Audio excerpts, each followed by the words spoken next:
it's the reality that every hobby or like, yeah, I got this idea for a book. Yeah, start it right now. And by going with it and making sure people want it and making sure it's an opportunity, that can lead you to really amazing places. I've always wanted to have my own business, and then I got fired from Facebook, fired at mint.com. And that really inspired me to realize I didn't want someone else controlling my future. By not having a lot of money or time, what can I do today to then change my life for the next 5 years or beyond?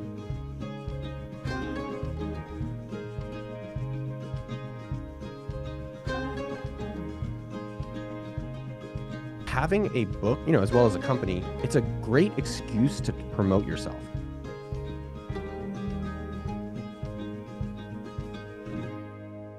Hey, Chandler Bolt here, and joining me today is Mr. Noah Kagan. He's one of the most interesting people that I know. You've probably heard of him. He was number 30 at Facebook. He was number 4 at mint.com. He's the CEO of appsumo.com, which is, if you haven't heard of that, it was the number 1 software deals site. He's got a massive YouTube channel, like top business channel. I just get sucked into his videos. I'm like, apparently I was watching them, and then now they're showing up on my TV, and then now the thumbnails are so good, and I just keep clicking back into them. And there's one with me. So if you search hard enough on his YouTube channel, you'll find my 15 minutes of fame. He's also the author of the upcoming book. If you're watching this on the YouTube channel, which, I mean, let's just be real. Our YouTube channel is like, Pee-wee school compared to Noah's. But you'll see it. You can see his book. It's an awesome cover. The book's called $1 Million Weekend: The Surprisingly Simple Way to Launch a 7-Figure Business in 48 Hours. If you're watching this or listening to this right now, the book probably just launched. So go grab a copy. We're going to dive into today the behind the scenes of the book launch. Okay. And we got a lot of fun stuff that we're going to be talking about. And so this should be a fun conversation. Noah, welcome. Great to see you, man. So proud of you on your own journey. And this Pee-wee school, man, that's I like this Pee-wee school. Like when's school in session? Because start. We're gonna rebrand the YouTube channel to the Pee-wee School YouTube channel. Oh man. Well, I want to start with this. Like, obviously we'll talk about book stuff, but I don't know that I've ever heard this story. It's so impressive, seeing what you've built with AppSumo. I remember when I was first getting into the online business game, like hanging on every email that you guys would send. And our mutual friend Neville, and there was one other guy, I can't remember his name, that was writing a lot of the emails, but it was just like the emails were top shelf. They were riveting, they were engaging. I'm opening them up, I'm buying the tools and all the stuff. And just, I think because maybe it's because you guys have been around for so long that it's easy to underestimate like the juggernaut that you've built. You guys are just humming. At least it seems like from the outside looking in. So why'd you start the business? Like, how do you feel like how and why do you feel like that business has not only been able to sustain for a long term, but like just grow so successfully? I mean, it's like 100 employees. Yeah. You guys are doing, I don't even know how many 8 figures a year. Like, it's crazy. Last year we did about $80 million in gross sale, which is unbelievable given that, AppSumo, which is the same thing that everyone can do that using the $1 million working formula. I started for $50 in a weekend. And I say that because it's the reality that every hobby or like, yeah, I got this idea for a book. Yeah, start it right now. And by going with it and making sure people want it and making sure it's an opportunity, that can lead you to really amazing places. And so I would say part of the success of AppSumo is that we chose a great market. And a lot of your audience is people wanting to write books or they've written a book. And the same thing goes, which is, are you writing a book in a market that is people wanting to read? And then number 2, as you're working on the book, how very early on can you validate that people are excited? Not like you have to convince them like, hey, please read this book. Like, hey, I'm working on this book. It's about how to make $1 million in a weekend. I validate it, and I can walk you through that process to clearly be like, wow, people are excited to have this book. And now the marketing stuff has been fun. And so same thing went with AppSumo, where it was a culmination of 10 years of failure, mostly failure, rejection, depression, frustration, where, I've always wanted to have my own business. And then I got fired from Facebook, fired at mint.com. And that really inspired me to realize I didn't want someone else controlling my future. I didn't want one person deciding my livelihood. livelihood, right? One person changed my trajectory, and I thank them. So thank you, Matt Kohler. Thank you, Aaron Patzer, for giving me that blessing. And I want everyone to be able to have that chance. And so with AppSumo, yeah, it was, I did product and web stuff at Facebook and learned about focus and scale. And then at Mint, I learned about the importance of a product in a market and specifically how to do marketing. And then I tried all these other businesses over the years. And ultimately at 30, I wanted to do a business that people were desperate to have. And what I recognized is that everyone wants customers. That's just a universal problem. Yep. And then I recognized I really love deals. Like I was telling someone, if I ever got a yacht, I would name it Good Price. I don't have a yacht. I don't even have a boat. And but I just like a good deal. I still love a good deal. And and then just figuring out that what I also enjoy doing, right? So it was like good market opportunity, things that mattered to me, and then things that I thought were going to be bigger in the future. And it was like, all right, let's try to do software deals for entrepreneurs, because that's also, the best book to write and the best business to start is the one where you're the first customer. Doesn't mean it's going to work as a business, but it's at least a good foundation to work off of. And very quickly in a weekend, I launched AppSumo, and with around $50, it was actually $60. It was 48, which I paid the developer $4, 4 hours at $12 an hour to put a PayPal button on a website, and then $12 for the domain. And very quickly, I posted it on a marketplace, which is a way you can validate ideas, and people instantly bought it up. These, deals on software. And then it was like, okay, cool. People want this. Now let me go fast in the right direction, where a lot of authors, I've seen it. I get this question a lot. Like, I got a book. How do you think I could sell it? And I was like, no one wants to read it. So how do you validate? Yeah. How do you approach even books, which I did with $1 Million Weekend, the same way you can approach businesses, has been a really fun experience. And yeah, AppSumo today, $80 million. And we've had ups and downs. We've had 3 times where half the team has quit, or we had to let go of most of the team just from the way the business was operating. And that's also, the journey of business. And I would say our success, which everyone can copy, is you have to find something people want, and then you have to stick with it for a very long period of time. That's it. Good. That's good. That's it. I just gave you all of it. Now you don't even need to buy the sequel. You can just buy this book. So that is where we got to today. And I mean, again, I'll just say it was started in a weekend. And then the reality is that, you got a girlfriend or a wife, or you got kids and you got a day job. You don't have a lot of time and money to try to start a side hustle to change your life. But you do have a weekend, and you got an hour free that you can do something. And that's the reality of, by not having a lot of money or time, what can I do today to then change my life for the next 5 years or beyond? Yeah, that's great. I'll just highlight some things that I heard as takeaways. I mean, I love the 2-step process. Find something people want, and then step 2, stick with it for a long time. We're very similar in that way. I mean, I'm going up on a decade on selfpublishing.com. I guess, congratulations. Technically 9 years, but I see that decade mark, and it feels like, oh my gosh, wow, how has this already been a decade? And so I love that two-step process. Also validate. What I heard was validate. Yeah, the simple 2-step process. It's like, decade. It sounds so easy because it is, right? But the hard part is starting. Yes. And if you can just get started, then guess what? It all becomes easy after that. Well, then, I don't know if you felt this similarly, but I feel like also the hard part is sticking with it. Tell me about it. I will often talk about how I think the 2 most dangerous questions as an entrepreneur is, and everyone gets these all the time, and you go to a conference or you meet up with friends or whatever. What do they ask you? They say, what's new? What's next? And so you feel like, I need something new or I need something next. And I just would remember showing up to stuff and people were like, hey, are you still working on this is back when it was self-publishing school. Are you still working on self-publishing school? I'm like, yeah. And they're like, well, what's new? What's next? Is there anything, that's it? Like, that's your own, is there anything else? And I'm like, I just felt so lame. It's I'm just doing the same things we were doing, but a lot better and a lot more of them. Do you ever, were there ever moments in your AppSumo journey where you just wanted to be like, man, maybe this ain't it? Oh, I've definitely tried to start a lot of new things because the grass is always greener. Yeah. It always is, by the way. And then you should just go try it out and then find out, wow, if I just did the same thing that was working, how much further I'd be. And my favorite new thing to really think about is the best business is the one that works. The best business is the one that works. And an hour before this, we were hanging out, I was talking with our head of growth at AppSumo, Nick Christensen, and he had all these new marketing ideas. And I was like, Nick, I need you to watch this motivational speech. It's the best motivational speech I've ever seen. It's by this guy named Art Williams. He's a billionaire. You know Art Williams? I love that speech. And Just his do speech has it and do it and do it until the job gets done.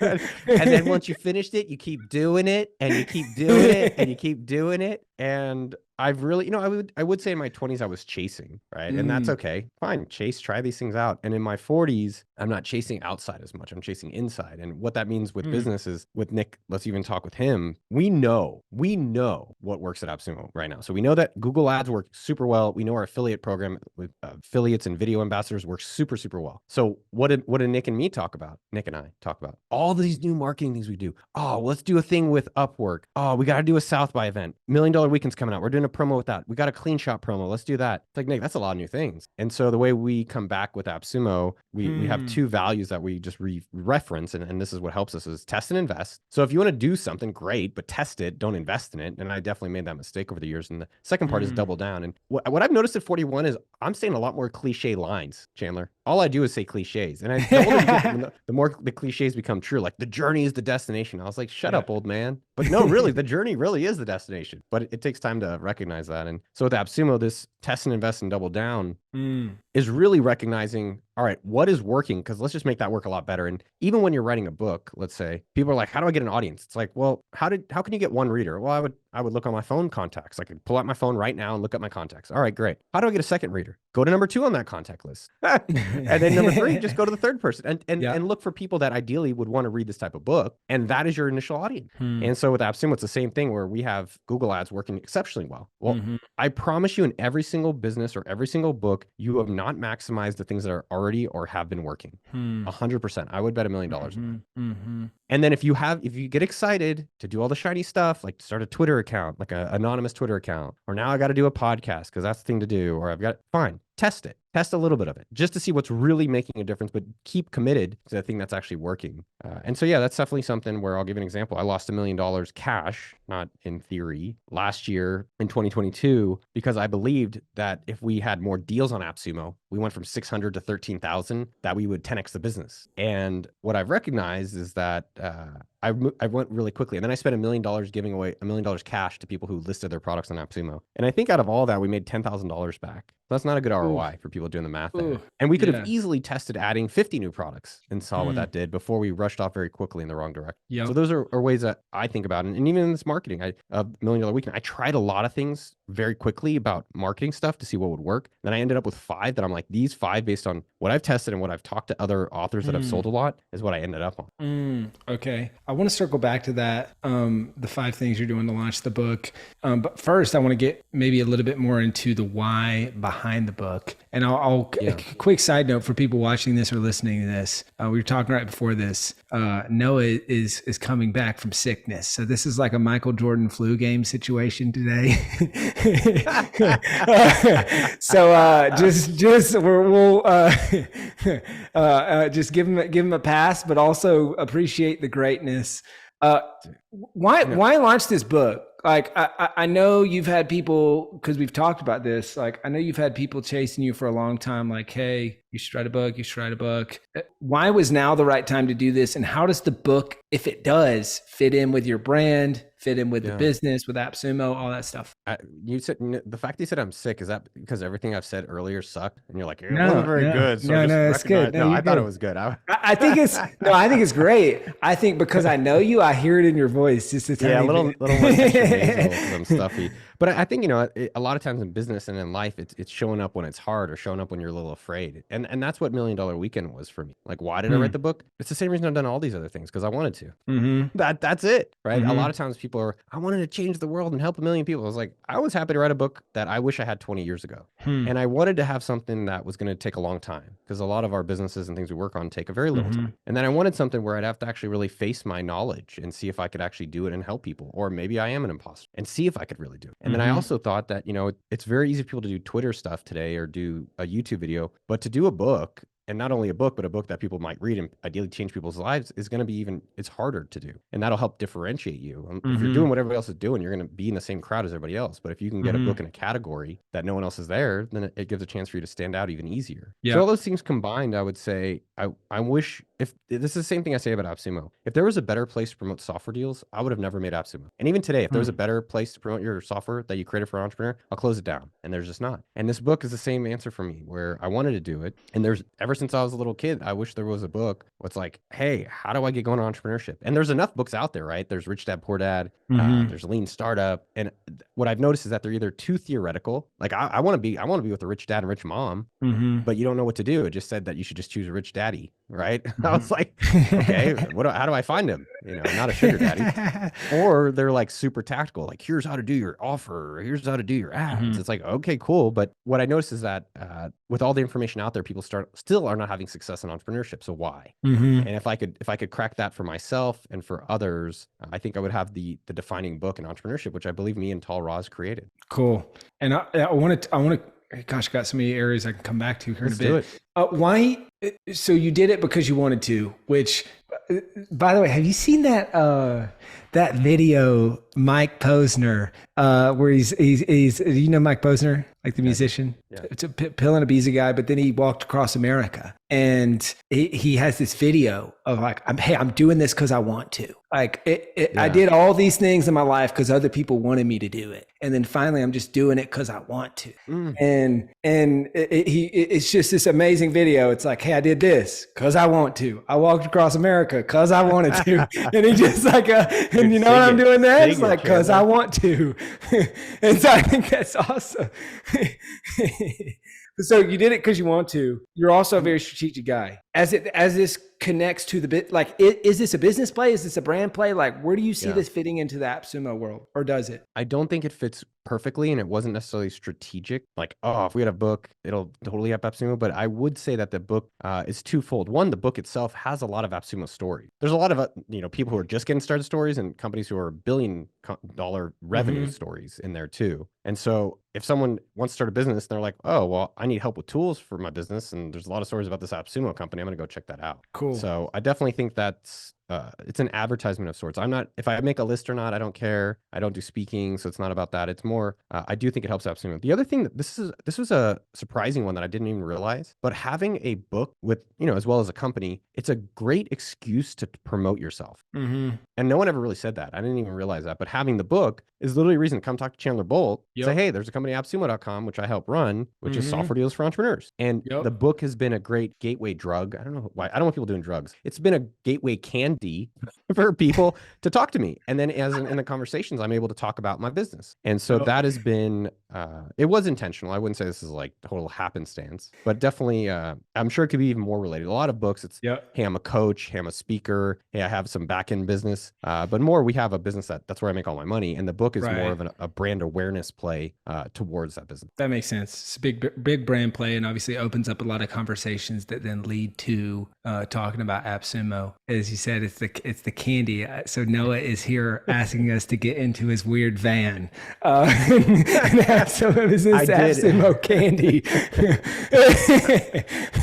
So you mentioned Tal Roz. I hope you're loving this episode so far. So if you're serious about writing and publishing your book, we would love to chat with you and help create a custom plan. All right. So all you need to do right now is go to selfpublishing.com/schedule. Schedule a 45-minute consultation with one of the experts on my team. All right. Let's implement what you're learning in this episode, and let's see how we can help with your book. Go to selfpublishing.com/schedule. So as I was, prepping for this interview, I'm like, man, I didn't even know that you wrote this book with him, and or I don't even really fully know what the full story is, but obviously he's been a part of Never Split the Difference, massively successful book, massive. Never Eat Alone, another, very successful book, The CEO Next Door, and several other books that he's written. So what did that process look like? Was he helping construct the book form? Was it like you co-authoring? Like, How did that work, and anything that you learned from that process? A ton, right? I did share it on noahkagan.com where like there's a podcast where I interviewed him about the whole process, how he creates like bestseller after bestseller. And ideally this one does the same. Now, Nice. a lot of things to unpack in that.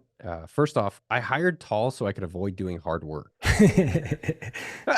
I know that's not what you're expecting to hear, but that's also the message of the book. And not to be clear, it's not to avoid hard work in your life. But the book's ultimately it's a self-help book, a confidence book, a trust book for individuals to realize that they can do the things they never thought they could do in life. And maybe it's not as scary as they thought too. And that's how this whole book was for me, where I thought, hey, I've worked literally for Zuckerberg. I helped build Mint.com, sold for hundreds of millions. I've built 7, I think 8, maybe 9. We have a new one coming out, $1 million business in revenue, real cash money. I don't know if I can even do this, right? So, and I've taught tens of thousands of people. And still, if maybe I need to hire someone else to do it so I can avoid it. And through the process myself, I realized I can do a hard thing. I did commit to being a part of the book. And there was a really, I would say, the process of creating the content. I can share a lot of that. But really the message of the book, I have to say, is what's the hard thing maybe we're avoiding or we think is really scary? And how do we test doing something right now about it, get started, and then recognizing like, wow, maybe I can do a lot more than I even expected. So with Tall Raws, a few things. One, I didn't have some secret advantage where I knew him. I cold emailed him years before. He never replied. And then I DM'd him on LinkedIn and he replied. And I was like, hey, I got a book. Can I pitch it to you and see if you'd be interested? And then I interviewed other co-authors. And this is a really key point. What are you great at? And how are you spending your time where you're great? And where you're not at, you should be hiring other people. Like you don't go to the hospital and do surgery to yourself. You go to a surgeon. And for me with the book, like I'm a great marketer and I'm a pretty good storyteller. But Tall is a great writer. And there's a difference between a writer, I don't know if it's a writer and an author, but really there's people who can really compose stories and books, and there's people who can do tweets or blog posts. And it is a art and it is very different. And so I met a bunch of other people, and Tall was about 5 times more expensive. And I was like, wow, and I wasn't to making money. So I gave him pretty much all the money from the advance that I got. Now the process of working with him, this is something that one thing I got to share is it's not pretty. I think a lot of times we're imagining like this person's better than us or they know more things than us. Yeah. And they've had more reps and just more time. Right. Right. And I would say, so the process wasn't as like, there's some But the process is still messy. The process is messy. And so with Tall, the way we broke it down was I worked with the guy named David Maldwar. He's now becoming a celebrity in these book proposals. So the way in traditional publishing, I even wrote my own first proposal and I sent it to an agent. She laughed at me and rejected me. And so then I found this guy, David Maldwar, who did James Clear's proposal, paid him not a ton, but a little bit of money. And we spent a year writing a proposal. And generally what you do with a book is you take your proposal, which is an outline, and then that's what becomes the book. And so with Tall Raws, our process was we went into Asheville, into a house in the woods for 5 days. And then we had giant human-sized pieces of Post-it notes. And then we flushed out what's the aha moment per chapter, what's the stories and takeaways in that chapter for every single chapter, just on a big piece of paper. And by doing that, he recognized that most of what I put together was bullshit. That's his words, that this is all bullshit. And I was like, well, Tall, I just paid you a lot of money and expecting us to come up with the book, and I have a social media following, so obviously like probably got to turn that bullshit into fertilizer so we can make some vegetables, bro. and I would say what I appreciated about working with someone like him was, and I would say these are the essence of books, right? What's the unique message that no one else is talking about that you're talking about? Because so many books don't sell well because they don't really have a unique message. Mm-hmm. And I won't put shit on anyone, but like you're like, yeah, this is kind of like, I get it, fine, that's next. So the idea that you can change your life in 48 hours without money, and I've done it and I've helped others done it, like that's pretty unique. I don't think there's a lot of books talking about that. And then Tall's other point at a high level was, what are the stories that people are going to remember about your book? What are the stories that people remember? Because the end of the book, and I'll share more of the process, but the ending of the book is a story about my father dying, and I deleted it because I didn't want a story about my dad dying. And I wrote a story about, you can change your life in a weekend, and now you're a powerful person, and you're so special, and go get it. And with Tall, he shitted all over that. He's like, no one remembers that. They're not going to remember. He called it, his phrase was godly gook. No one's going to remember your godly gook. They're going to remember your story about your dad dying and how that impacted you. And then it's going to make them think about that for their own life. And I was like, and I showed it to a few beta readers, and I'll share more of the middle process because I think it's very helpful. But yeah, it stuck with them, and then it stuck with me, that story. Now, from the original white papers, I think the biggest things that we did was like being very clear on the aha from each of these chapters and refining them. And then I worked with Tall. It took about a month per chapter for 10 chapters. And what people don't realize is just being how intentional about everything. And you could treat a book like a business. I think people miss out on that. And so as we were doing all the chapters, I was tweeting all the sections of it, but people don't realize I'm tweeting it. And I'm looking at what tweets got comments, what questions, what likes, and I noticed which ones people liked, and then I just use those and I cut other things that people weren't liking. And then the other part that was game changing is as we finally had the first manuscript, I broke it out into, it was 10 chapters, and I broke it out into teams of 20 of beta readers per chapter. And that transformed the book. Wow.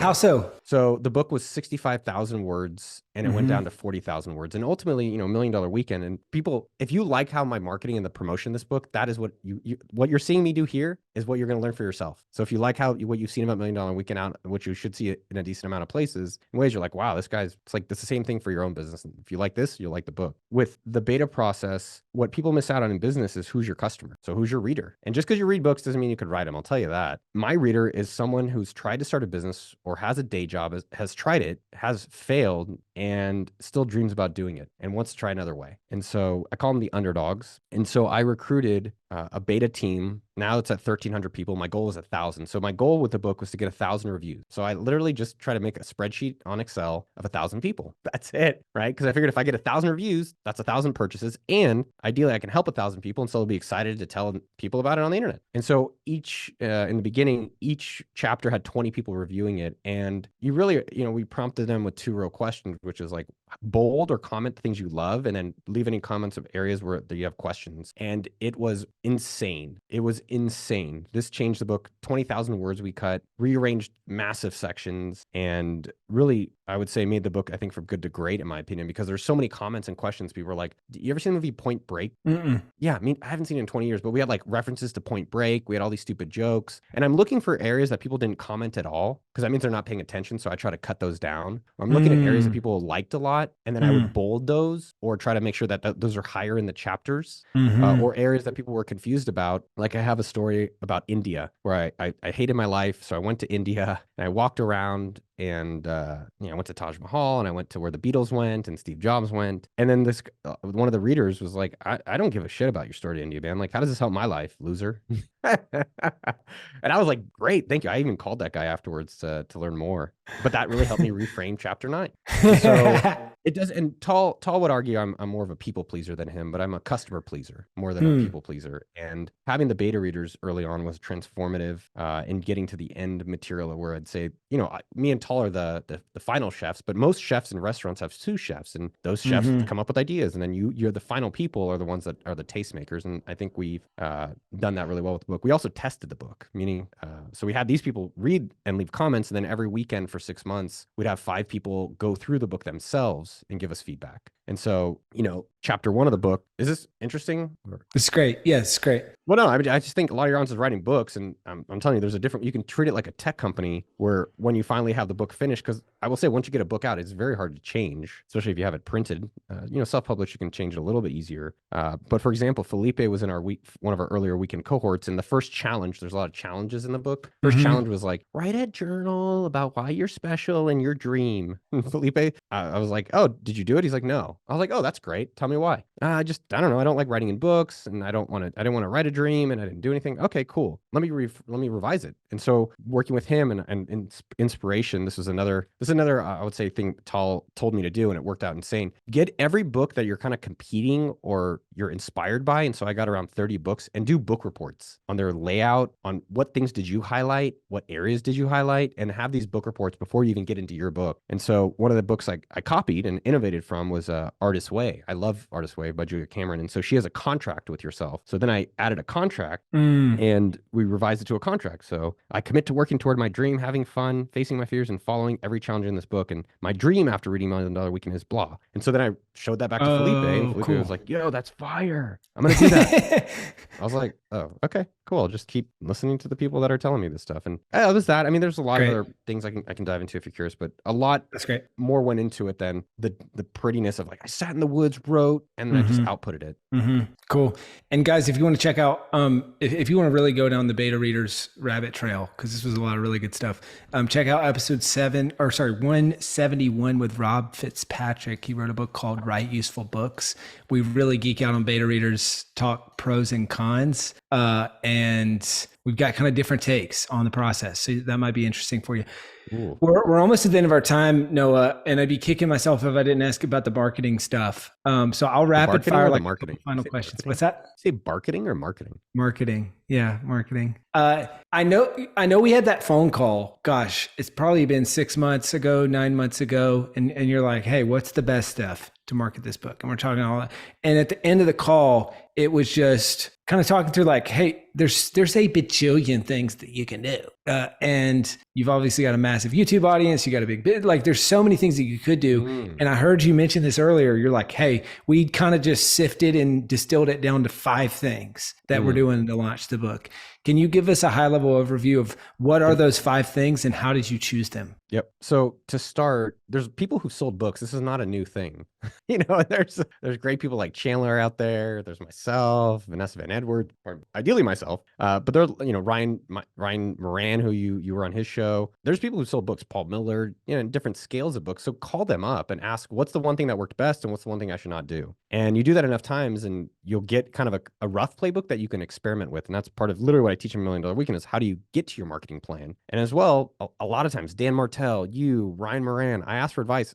People say this and I was like, does it really work? And it was like, it does. Hey, I got advice. And they're like, by the way, I'll help you. It's like, oh, wow, that's kind of cool. And so a lot of times, I'm sure everyone's heard that quote about ask for advice and you get help. So if I had to break it down at a high level for the $1 Million marketing of $1 Million Weekend, I would say is number one, make a great book. And I guess the question I'd really ask for ourselves is how do you know when it's a great book or how do you know it's a great product? And I would say the clearest way in a business is that people are excited to give you money. And I'd say the same thing with the book is that if you're giving it to someone who's your ideal reader and you give it to them, don't even necessarily force them to read it. Like what's happening? And I gave the book to Paul Millard, who's a popular author. You know him, right? I don't think I do. Oh man, this guy's you should definitely have him on the show. Paul Miller's self-published, 45,000 sales. Like the guy's phenomenal. He's coming over tomorrow. I can connect you if you want. And I would love that. Yeah. It's coming back at the high level. It's like, you got to make something people want to read. And I gave him the book and he tweeted about it. I didn't even ask him to do anything. He's like, oh my God, I haven't read a book like this in a while. Most books are empty calories. And so that is what you're looking for before you're, put the book out there. And you can validate early on the concepts. So validate with tweets, validate by talking to people, validate by putting out podcasts, validate with like lighter weight things, blog posts, emails, and see what people are responding to or opening or clicking or commenting or liking before you rush really far down the wrong direction. So again, everything in a book, every book you've ever read,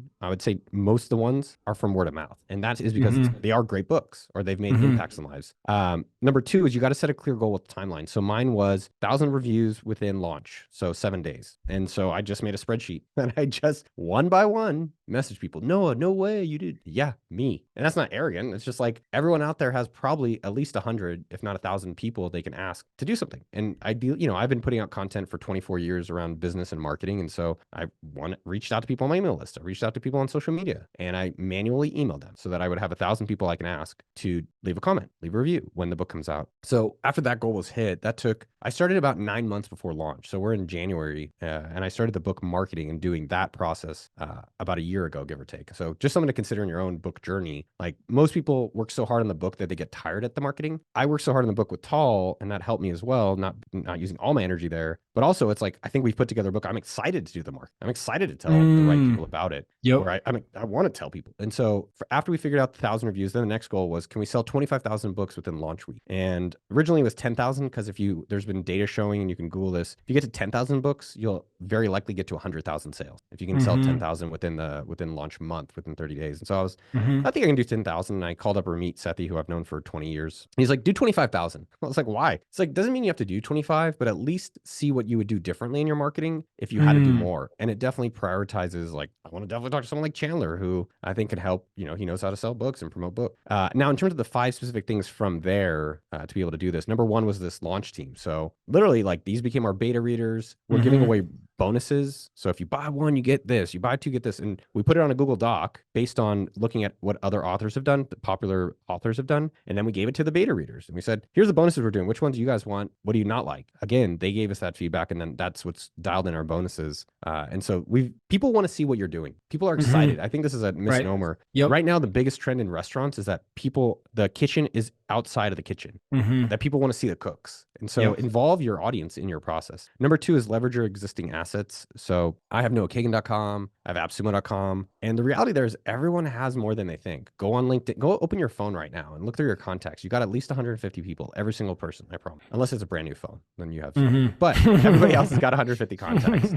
So think about what you have access to already. Most people are making it way harder on themselves. Like, all right, I'll try to pray and post on Reddit that magic will happen. No, just look at who you already can talk to. Number 3 was create a dream 10 list. So I figured, all right, have this core base of people who are going to write reviews. I've got my personal audience. And again, if you don't have an email list, go to sendfox.com or ConvertKit or MailChimp, get an email list today. Whether you have a book or whether you want to have a book, if you have an audience, you have potential customers. And so again, if you want it in the future, just start it now. So then I created a dream 10 list, with most podcasts. This is what I learned is most podcast audiences are also book readers. So I created a dream 10 of who do I want to, if I can only be on 10 shows, which 10 would they be? And I got on about 7 of them, which is pretty cool. And these are people, and this was also another reminder, if you want to ask people for things that you think will be good for them, one, see if you can help them a year, 10 years, 20 years before. And then secondly, how do you make it easy for them to say yes? So for some shows, I created the whole content for them. I sent them a doc about what we would talk about based on what I know will do well with their audience, based on what I see the shows that they're already doing. Again, I'm making it easy for them to say yes. I'm not putting work on them.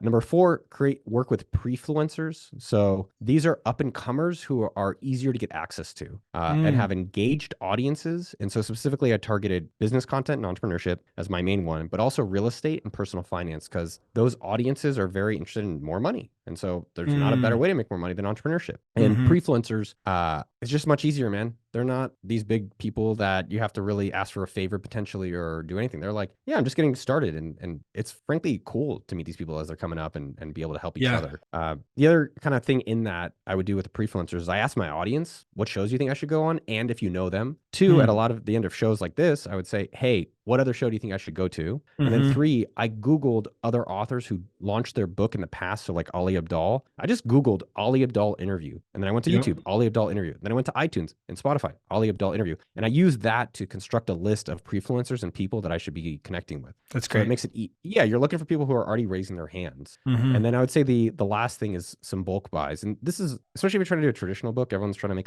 the list. And I don't know, my book is the list to me. I think this book stands for itself. I don't need a list to validate it. So bulk buys has to me a negative connotation, because what people do, this really well, Chandler. People get someone to buy like 10,000 books and they go live in a recycling bin. I wanted it to be other bulk buys where the people can give it out to their audience and it makes sense. So I asked people who sponsored my shows in the past and friends or people on LinkedIn is really how I found a lot of them. People who have audiences of entrepreneurs. So I looked up co-working spaces. I looked up friends like Dan and Ian from Tropical MBA, Rob Walling, who has a lot of startup audiences, Andrew Udarian from E-commerce Fuel. And I asked them, like, will you buy 100 books to give out to your audience? And, or The Hustle, give out books to your readers as an incentive. And that was a few thousand sales from that. And so those are, and again, my second goal after I knew I hit 1,000 was 25,000 sales. So I broke it down and said, here's each of these different areas and how many sales I think I need from them to get to 25,000. So I'm working backwards from the goal, not just, kind of running around hoping the goal gets hit. Yeah, that's fantastic.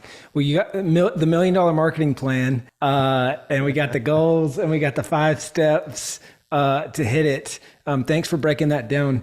We're kind of in the closing part here, and I'd love to ask as a final question, who's this book for and where can people go to buy it? This book is for Jake. His name is Jake McDonald. And so Jake lives up in North Texas. He has a day job. He's got a wife. He's got 3 kids. And he's had this idea in the back of his head for 2 years. And maybe he's tried a little bit. He watches different YouTube channels. He's checked out a podcast. He's maybe bought a book, maybe even got a course, but he still hasn't done anything. Jake is just as qualified as me or anyone to get a business going. He just hasn't done it yet. And so it's for that person that wants to take a chance on themselves. And maybe there's a different way that they can do it that's not so scary and is actually fun. And even more, they can do it in a very short amount of time to frankly build their own confidence and trust in themselves. So that is exactly who I wrote the book for. And I'm excited to see, what I really want to see is people send me stories, send me photos, send me the results for themselves. And I'm looking forward to that as the book comes out and gets into people's hands. And the book is at $1millionweekend.com. Game on. Jake, this is for you. I love, we talk about a lot of times the 4 Ps of a best-selling book: person, pain, promise, price. And the person piece is the part that a lot of people miss. And I think they have an ideal reader, but they don't, a lot of times we'll say, hey, think of someone you actually know in your real life, and then write that book like you're writing a letter to that person.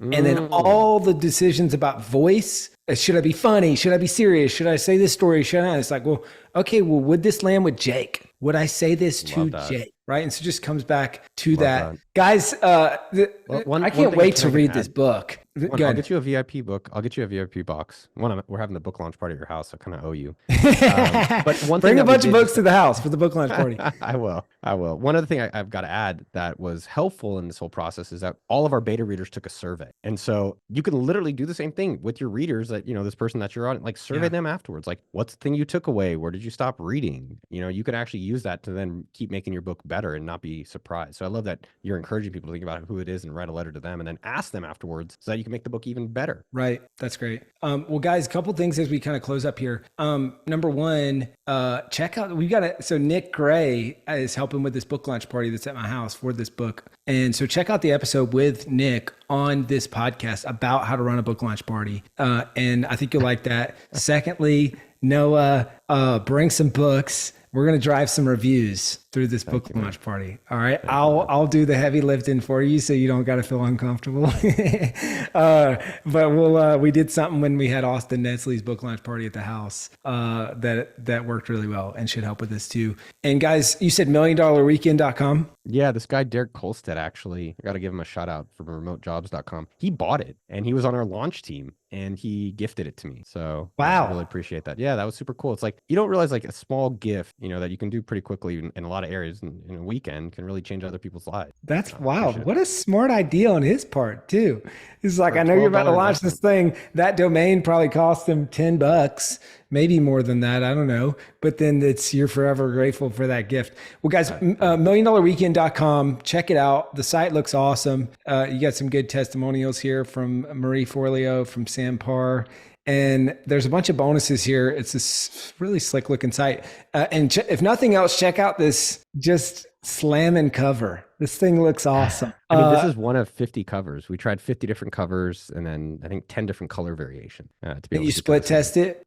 So what we did is I ran put Facebook it up ads. Okay. No, I just did we did Facebook ads targeting, I think, India or countries where the clicks were a lot cheaper. And then we were just looking through the click-through rate. So then it's funny, the ones that I thought were going to be really popular, like one with a calendar on it, this like calendar version, that didn't actually perform. But the snap thing that the publisher did was the one that really hit. And then we tried all the color variations. And then we tried mock-ups on Amazon and mock-ups in the stores. And it was fascinating. Most business books are yellow or blue nowadays. And so my color is green, but I was like, oh, this is a color that performed just as well, but it was a little bit more unique.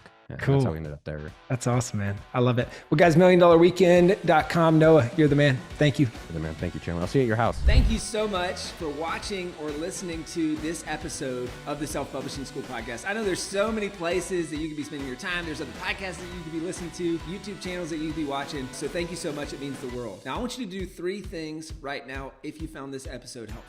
I don't know if you know this, but we've got a YouTube channel. It's a companion channel to this podcast. All the video versions of the episode are on the YouTube channel. So number 1, subscribe to the YouTube channel. Number 2, if you're listening to this podcast wherever, whether this is Spotify, Apple Podcasts. Number 2, I want you to subscribe to this podcast right now so you don't miss a future episode. And then number 3, this is probably the most important, leave a review on the podcast. All right, reviews are super important and help this podcast get discovered by other people. So number 3, leave a review on the podcast. Thank you so much. I'll see you in the next episode.